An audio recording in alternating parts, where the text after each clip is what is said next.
இன்றைய செய்திகள். 10வது பாராளுமன்றத்தின் 2வது சபாநாயகராக புலனறுவை மாவட்ட கௌரவ பாராளுமன்ற உறுப்பினர் ஜெகத் விக்ரமரட்ன சபாநாயகராக தெரிவு செய்யப்பட்டுள்ளார். புதிய தவணை ஆரம்பிக்கும் முன் பாடசாலை சீருடைகளை வழங்குமாறு பணிப்புரை. பாடசாலைகளில் புதிய தவணை ஆரம்பிக்க முன்னர் மாணவர்களுக்கு சீருடைகளை வழங்குமாறு பணிப்புரை விடுத்ததாக கல்வி அமைச்சு தெரிவித்துள்ளது.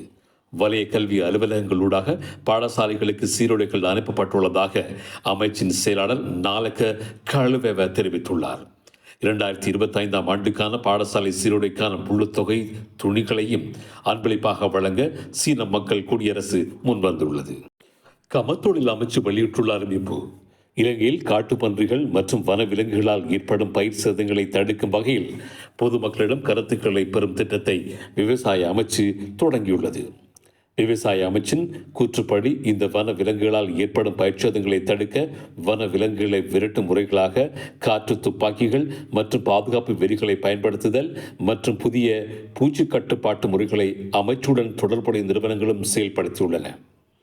ஆனால் இந்த திட்டம் பயிர்ச்சேதங்களை குறைக்காத காரணத்தினால் அந்த முறைகளை தவிர வேறு ஏதேனும் முறைகள் அல்லது யோசனைகள் இருந்தால் அவற்றை குறுகிய திட்ட முன்மொழிவுகளாக தயாரித்து ADDLSECDEY@agrimin.gov என்ற மின்னஞ்சல் முகவரிக்கு அனுப்புமாறு அறிஞர்கள், சுற்றுச்சூழல் ஆர்வலர்கள் உட்பட இலங்கையின் அனைத்து குடிமக்களையும் விவசாய அமைச்சு கேட்டுள்ளது. அல்லது இந்த டிசம்பர் 28ஆம் தேதிக்கு முன்னர் 077 044 0590 என்ற வாட்ஸ்அப் எண்ணுக்கு அனுப்புமாறு தெரிவித்துள்ளது. பாடசாலை விடுமுறை. கல்வி அமைச்சு வெளியிட்ட அறிவிப்பு. 2025ஆம் ஆண்டுக்கான பாடசாலை தவணை கால அட்டவணை வெளியாகியுள்ளது. குறித்த அறிவித்தல் 16/12/2024 கல்வி அமைச்சு மினிஸ்ட்ரி ஆஃப் எடுகேஷன் வெளியிட்டுள்ள அறிக்கையில் தெரிவிக்கப்பட்டுள்ளது. அதற்கமைய முதலாம் தவணை 3 கட்டங்களின் கீழ் இடம்பெறவுள்ளதாக கல்வி அமைச்சு குறிப்பிட்டுள்ளது. எதிர்வரும் ஜனவரி மாதம் 27ஆம் தேதி முதல் மார்ச் மாதம் 14ஆம் தேதி வரை முதல் கட்டம் இடம்பெறும். ஏப்ரல் மாதம் 1ஆம் தேதி முதல் 11ஆம் தேதி வரை 2ஆம் கட்டம் இடம்பெறும். ஏப்ரல் மாதம் 21ஆம் தேதி முதல் மே மாதம் 9ஆம் தேதி வரை முதலாம் தவணையின் 3ஆம் கட்ட கல்வி செயல்பாடுகள் இடம்பெறும் என கல்வி அமைச்சு அறிவித்துள்ளது. 2ஆம் தவணையானது மே மாதம் 14ஆம் தேதி முதல் ஆகஸ்ட் 7ஆம் தேதி வரை முன்னெடுக்கப்படும். 3ஆம் தவணை 2 கட்டங்களின் கீழ் இடம்பெறவுள்ளது.